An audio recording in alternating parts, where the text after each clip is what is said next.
শ্রদ্ধা মা হবে, এজন্য পায়েল শ্রদ্ধাকে হামলা দিল। এদিকে আবার অব্বয়ের মা পায়েলকে বাড়ির থেকে বের করে দেওয়ার পরিকল্পনা করছে। হ্যালো বিয়াস, কেমন আছেন সবাই? আশা করি সবাই ভালো আছেন। নিয়ে এলাম ভাগ্যরেখা নাটকের 189 নাম্বার পর্বে সুন্দর একটি এক্সপ্লেনেশন। তাই বলবো বিয়াস, যারা আমাদের এই ইউটিউব চ্যানেলে নতুন আছেন, আমাকে ছোট ভাই মনে করে চ্যানেলটি সাবস্ক্রাইব করে পাশে থাকা বেল আইকনটি বাজিয়ে রাখতে পারেন, যাতে করে পরবর্তী ভিডিওগুলো সবার আগে দেখতে পারেন। সো বিয়াস, ভাগ্যরেখা নাটকের 189 নাম্বার পর্বের প্রথম দিকে আপনারা দেখতে পারবেন যে অব্বয়ের মা অব্বয়ের রুমের সামনে দাঁড়িয়ে ভাবতে থাকবে যে শ্রদ্ধা যেহেতু মা হতে চলেছে, তাহলে পায়েলকে আমাদের বাড়িতে রেখে লাভটা কি। আর অব্বয়ের মা আরো ভাবতে থাকে যে পায়েলের পেটে যদি বাচ্চা নিয়ে আসতে হয় তাহলে অনেকগুলো টাকা খরচ পড়বে, আর এই টাকা খরচ করে আমাদের লাভটা কি। এসব ভাবতে ভাবতে অব্বয়ের মা এবার ডক্টরকে ফোন দেয় আর ডক্টরকে বলে যে আমরা এত টাকা পয়সা খরচ করতে পারবো না, আর আমাদের এই বাচ্চার কোনো প্রয়োজন নেই। এরপরে আবার অব্বয়ের মা পায়েলকে নিয়ে ডক্টরের কাছে চলে যায় আর অব্বয়ের মা বলে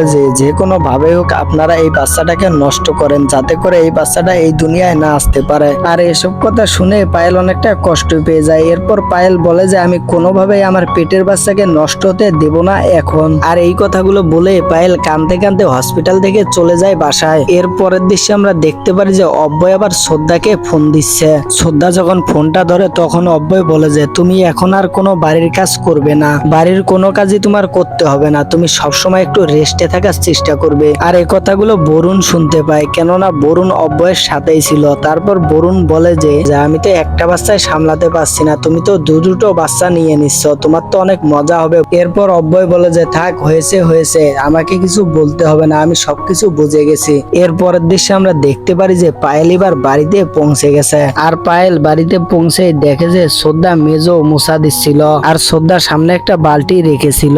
আর পায়েল যখন রুমে যাচ্ছিল তখন পা লেগে বালতিটি পড়ে যায় শ্রদ্ধার। এরপর শ্রদ্ধা বুঝতে পারে যে পায়েল অনেকটা রেগে রয়েছে, কিন্তু কি জন্য রেগে রয়েছে এটা বুঝতে পারে না শ্রদ্ধা। এরপর শ্রদ্ধা আবার পায়েলকে ডাকছিল, কিন্তু তখন পায়েল কিছু না শুনে ওখান থেকে পায়েল চলে যায়। এরপর আবার আমরা দেখতে পারি যে মেজোতে পানি পড়ার কারণে শ্রদ্ধা পা পিছলে পড়ে যেতে ধরে। আর তখনই ভুয়াজি এসে শ্রদ্ধাকে ধরে ফেলে বলে যে তোমাকে এই সময় এত কাজ করতে কে বলেছে? শ্রদ্ধা, এখন তো তোমার বিশ্রাম নেওয়ার সময়, আর তোমার যদি কিছু একটা হয়ে যেত তাহলে কি হতো? এসব কথা না ভেবে শ্রদ্ধা পায়েলের রুমে যায় আর পায়েলকে বলতে থাকে যে পায়েল তোমার কি হয়েছে, তুমি এতটা রেগে আছো কেন? তখন পায়েল কিছু বলতে চায় না। এরপরে আবার পায়েল সবকিছু শ্রদ্ধাকে বলে দেয়। পায়েল বলে যে তোমার শাশুড়ি চায় না আমার এই পেটের বাচ্চা এই দুনিয়ায় আসুক, এজন্য তো ডক্টর কাছে নিয়ে গেছিল আমাকে বাচ্চাটি নষ্ট করার জন্য। এরপর শ্রদ্ধা বলে যে আমি যতদিন এই বাড়িতে আছি তোমার বাচ্চাকে কেউ নষ্ট করতে পারবে না, তুমি নিশ্চিন্তে থাকো। পরের দৃশ্যে আমরা দেখতে পারি যে দীপান্বিত পরিবারের সকলকে একসাথে ডেকে শ্রদ্ধা বলছে মামিজি আপনি নাকি বলেছেন পায়েলের বাচ্চাকে নষ্ট করে ফেলতে।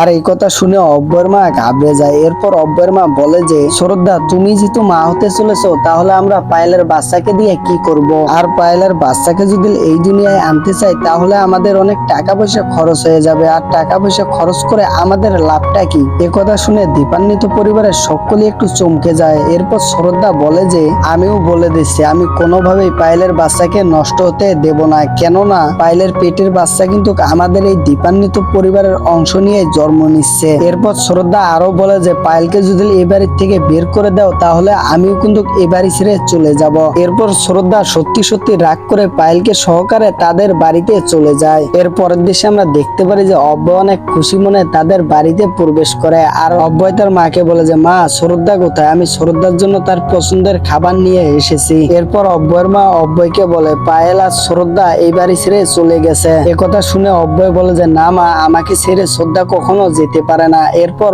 অব্বয় সব দিকে শ্রদ্ধাকে খুঁজতে থাকে আর খুঁজতে খুঁজতে অব্বয় শ্রদ্ধার বাপের বাড়িতে চলে যায়। আর ওখানে যে দেখতে পারে যে ওখানে শ্রদ্ধা রয়েছে আর শ্রদ্ধাকে অব্বয় জিজ্ঞাসা যে তুমি আমাকে ছেড়ে এখানে কেন চলে এসেছো? এরপর শ্রদ্ধা সবকিছু অব্বয়কে খুলে বলে, আরো বলে যে মাম্মিজি কিভাবে পায়েলের বাচ্চাকে নষ্ট করতে চেয়েছিল। এই কথা শুনে অব্বয় অনেকটা অবাক হয়ে যায়। এর পরের দৃশ্যে আমরা দেখতে পারি যে অব্বয় শ্রদ্ধা আর পায়েলকে নিয়ে বাড়িতে চলে এসেছে। এরপর অব্বয় তার মাকে বলে মা আমি সিদ্ধান্ত নিয়ে ফেলেছি, পায়েল আর শ্রদ্ধা এই বাড়িতেই থাকবে। আর এরপর পায়েল দৌড়ে রুমের ভিতরে চলে যায় আর সবকিছু ভাঙচুর করতে শুরু করে। আর পায়েল এখন শ্রদ্ধাকে অনেক হিংসা করতে থাকে। এরপর আমরা দেখতে পারি যে পায়েলের রুমে শ্রদ্ধা প্রবেশ করে আর তখনই পায়েল একটা ফুলদানি নিয়ে শ্রদ্ধাকে ঢিল্লা মারে, কিন্তু তখনই অব্যয় এসে ফুলদানিটি ধরে শ্রদ্ধাকে বাঁচিয়ে নেয়। এরপর আমরা দেখতে পারি যে দীপান্বিত পরিবারের সকলে এই রুমে প্রবেশ করে। তখন শ্রদ্ধা বলে যে আপনারা সকলে এই রুম থেকে বেরিয়ে যান, আমি একাই পায়েলের সাথে কথা বলছি।